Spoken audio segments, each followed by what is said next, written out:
ГСП онлайн. Городские новости сейчас. Четверг, 13:00, Дом молодежи. Квест по краеведению «Наше наследие».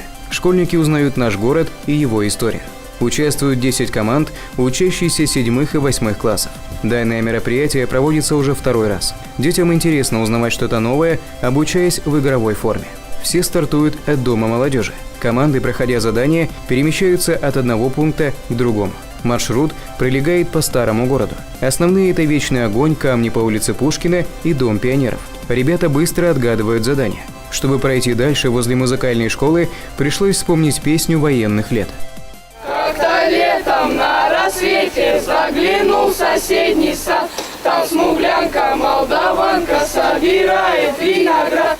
В заключении подведение итогов. Лидером стали ребята из команды в десяточку. Вторые – юные краеведы Ухты ГПЛ.